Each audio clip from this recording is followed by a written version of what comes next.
In today's review then, guys, we shall be taking a look at the 1998 science fiction movie Armageddon. So without further ado, let's get into today's review.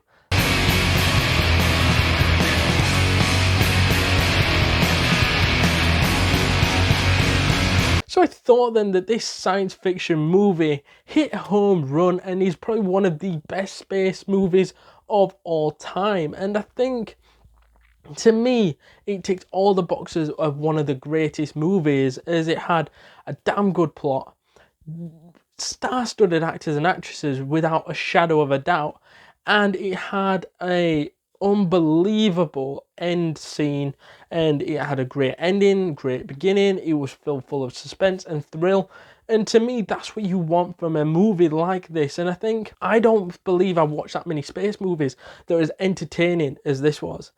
And I think that might be because it was made by and directed by Michael Bay, in which straight off the bat we saw an explosion at the beginning and of the satellite dish, and already we knew this was a Michael Bay movie, and he directed that fantastically. And I think this could be one of his best movies that he's done, as everything just came and fell into position.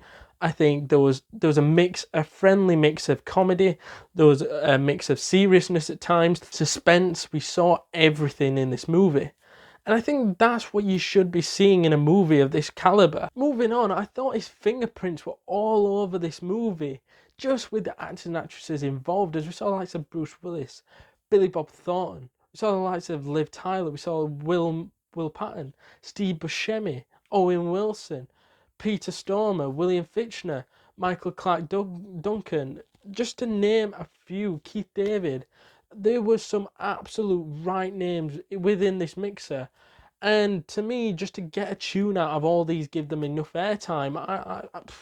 I mean, soon as Owen Wilson gets killed off, and yeah, he does get killed off, it starts to go from, oh, this is quite funny and quite an entertaining movie, to being, oh shit, anybody can die at any minute up in space. He takes the comedy element from about here. Throughout most of the movie, you think this is going to be quite a funny space movie, and then it suddenly just puts thriller in there, and it's like, whoa, what has just happened? This has suddenly just gone from quite comedic, calm, and to an absolute thriller suspense movie, and you just don't know what happened. It's just, as soon as Owen Wilson dies and there's problems, you're seeing in the cast faces that there's fear that they might not go back to Earth. There's fear in the people that are in the building, in NASA, hoping that these guys can help drill down into this rock to be able to plant the bomb and to get the fuck out of there, because if not, that meteor is going to hit Earth. And I really enjoy that element of things on that as well. The plot was amazing. Just having the ball to just go, okay, this story is going to be about some drillers, okay, they're going to go to space, okay, and drill down onto a meteor. Okay, why don't NASA just blow it up? Because then the parts would hit Earth, and it's just a predicament where you're going, oh shit, this is actually really good. And it was a fresh story. The plot was amazing, the actors were amazing. There's nothing else to say.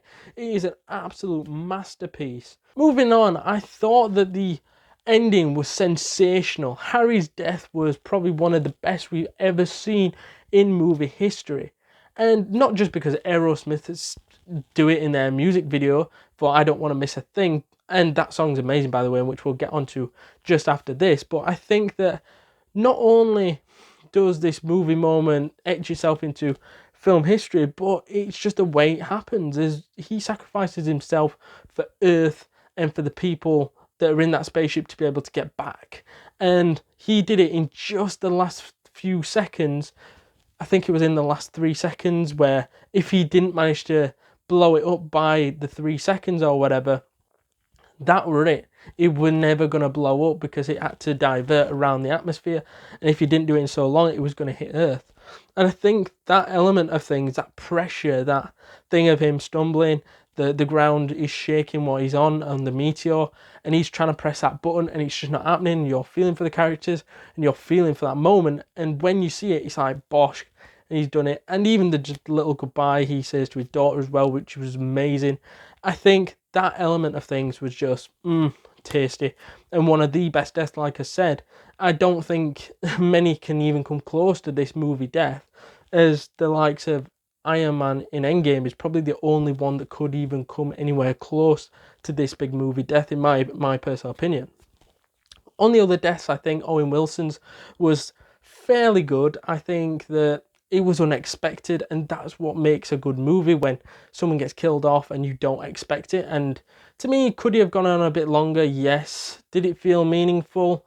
Sort of, but I think he didn't really get the send-off he deserved as such. Although you must say that if it weren't for his death, would the others have felt as meaningful? I don't think they would have. But I think the likes of Owen Wilson's death was like I said, decent. But then we had Max's death, in which wasn't expected. But it's with these space movies where these things that you think, no, that's not going to happen, and then it does. It's like, whoa, did not expect that. And I just thought those two deaths in particular were just some that you go, okay, that works, you know what I mean? But finally, I thought that the song really elevated this movie in a way in which can only be described as fantastic, as it worked a treat when Aerosmith did the song. As every time you hear "I Don't Want to Miss a Thing," you associate it with Armageddon, and Armageddon. When you hear that song, you either want to go and watch that film or go listen to that song. And I think that is great.